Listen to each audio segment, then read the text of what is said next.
नमस्कार दोस्तों, Indian stock market के इस डीप एनालिसिस में आपका स्वागत है।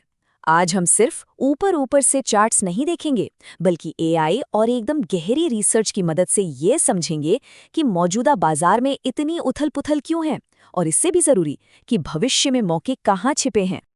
तो आज हम क्या-क्या बात करने वाले हैं। सबसे पहले हम बाजार की इस वॉलेटिलिटी के क्यों को समझेंगे, फिर देखेंगे कि अभी और बाद में हमारी क्या स्ट्रैटेजी होनी चाहिए। इसके बाद हम उन सेक्टर्स और स्टॉक्स पर नजर डालेंगे जो भविष्य के लिए तैयार हैं। फिर कुछ बेहतरीन म्यूचुअल फंड्स देखेंगे और आखिर में एक फाइनल एआई पावर्ड आउटलुक पर बात करेंगे। तो चलिए शुरू करते हैं। तो सबसे बड़ा सवाल, आखिर इस वक्त बाजार में इतनी घबराहट क्यों है? चलिए इस गुत्थी को सुलझाते हैं और एक एक करके वो 5 बड़े कारण जानते हैं जो इसके पीछे हैं। देखिए, सबसे पहला और बड़ा कारण है FIIs यानी फॉरेन इंस्टीट्यूशनल इन्वेस्टर्स की तरफ से हो रही जबरदस्त बिकवाली। आसान भाषा में कहें तो जब ये बड़े विदेशी निवेशक इंडियन मार्केट से अपना पैसा निकालते हैं तो पूरे बाजार पर एक दबाव बनता है और इसी वजह से हमें इंडेक्स नीचे जाते हुए दिखते हैं। दूसरा कारण है कंपनियों के उम्मीद से कमजोर नतीजे। जब कंपनियां, खासतौर पर बैंकिंग और फाइनेंस सेक्टर की, अच्छे प्रॉफिट्स नहीं दिखा पाती या भविष्य के लिए अच्छी गाइडेंस नहीं देती तो इन्वेस्टर्स का भरोसा डगमगा जाता है और यही सावधानी हमें बाजार में गिरावट के रूप में दिख रही है। इसके अलावा हमें ग्लोबल इकोनॉमी को भी देखना होगा। पूरी दुनिया में मंदी की चिंताएं बढ़ रही हैं। जब दुनिया भर के बड़े इन्वेस्टर्स घबराते हैं तो वो शेयर्स जैसे रिस्की एसेट्स से पैसा निकालकर सुरक्षित जगहों पर लगाते हैं। इसका सीधा असर हमारे बाजार पर भी पड़ता है और वोलेटिलिटी बढ़ जाती है।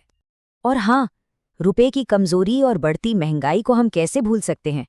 जब रुपया डॉलर के मुकाबले कमजोर होता है और तेल जैसी चीजों की कीमतें बढ़ती हैं तो कंपनियों की लागत बढ़ जाती है। इससे उनका मुनाफा कम होता है और ओवरऑल मार्केट सेंटिमेंट भी कमजोर हो जाता है। और आखिर में जब सरकार की कुछ पॉलिसीज या नियमों को लेकर कोई अनिश्चितता होती है तो ट्रेडर्स डर जाते हैं। इन सारे कारणों का जो मिला-जुला असर होता है वही हमें बाजार में डर और इस भारी उतार चढ़ाव के तौर पर दिखाई दे रहा है। ठीक है, तो हमने प्रॉब्लम तो समझ ली, पर अब सबसे जरूरी सवाल कि हमें करना क्या चाहिए। चलिए अब प्रॉब्लम से हटकर सॉल्यूशन पर फोकस करते हैं और सही स्ट्रैटेजी की बात करते हैं। हमारा एआई एनालिसिस ये बताता है कि अगले कुछ हफ्तों तक मार्केट एक दायरे में फंसा रह सकता है और वॉलेटिलिटी भी काफ़ी हाई रहेगी। वहीं अगले कुछ महीनों में अगर दुनिया के हालात सुधरते हैं और कंपनियों के नतीजे अच्छे आते हैं तो हमें एक रिकवरी देखने को मिल सकती है। लेकिन जो असल कहानी है वो है लॉन्ग टर्म की। 1 साल या उससे ज़्यादा के समय में इंडिया की ग्रोथ स्टोरी बहुत मजबूत दिख रही है। तो वो $1 मिलियन सवाल जो हम सब के मन में है, क्या अभी पैसा लगाने का सही समय है? देखिए, इसका जवाब इस बात पर निर्भर करता है कि आप लंबी रेस के घोड़े हैं या 100 मीटर के स्प्रिंटर। अगर आप एक लॉन्ग टर्म इन्वेस्टर हैं तो बाजार की ये गिरावट अच्छी कंपनियों में SIP के जरिए धीरे धीरे निवेश करने का एक शानदार मौका है। लेकिन अगर आप एक शॉर्ट टर्म ट्रेडर हैं तो संभल कर, अभी जोखिम बहुत ज्यादा है। तो इस सेक्शन का निचोड़ बिल्कुल साफ है। छोटे समय के लिए सावधानी बहुत जरूरी है, लेकिन लंबी अवधि के लिए किया गया अनुशासित निवेश ही फायदा देगा। चलिए अब आते हैं इस एनालिसिस के सबसे मजेदार हिस्से पर, जहां एक्शन की बात होगी। अब हम उन सेक्टर्स और स्टॉक्स पर फोकस करेंगे जहां भविष्य में असली ग्रोथ की कहानी लिखी जानी है। ये है वो 7 सेक्टर्स जहां हमारे एआई और मैक्रो रिसर्च के मुताबिक असली पैसा बन सकता है, चाहे वो IT हो, रिन्यूएबल एनर्जी हो या फिर डिफेंस।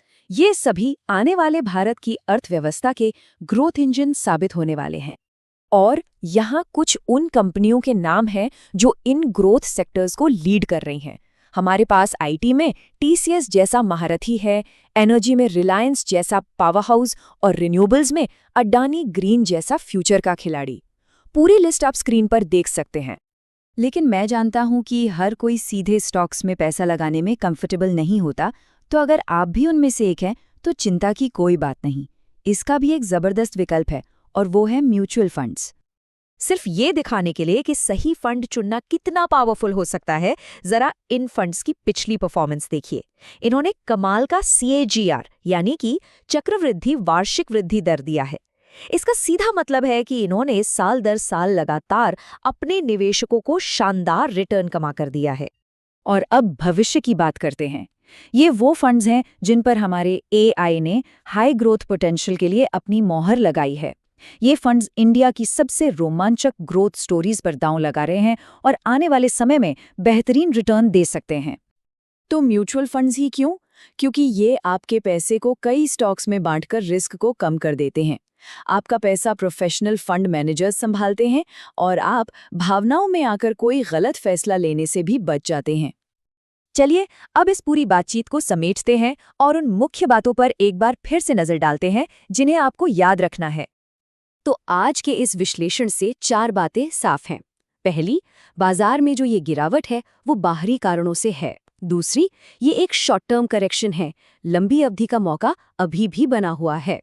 तीसरी, मार्केट की अगली रैली को यही ग्रोथ सेक्टर्स लीड करेंगे। और चौथी, पैसा सिर्फ और सिर्फ अनुशासित निवेश से ही बनेगा। और हम आपको इस फाइनल एआई प्रेडिक्शन के साथ छोड़ जाते हैं। आने वाली रैलियों का नेतृत्व ग्रोथ सेक्टर्स ही करेंगे और क्वालिटी स्टॉक्स और म्यूचुअल फंड्स अनुशासित निवेशकों के लिए वेल्थ बना सकते हैं। तो अब आखिरी सवाल ये है कि क्या आपका पोर्टफोलियो आने वाली इस ग्रोथ की लहर पर सवार होने के लिए तैयार है? सोचिएगा जरूर।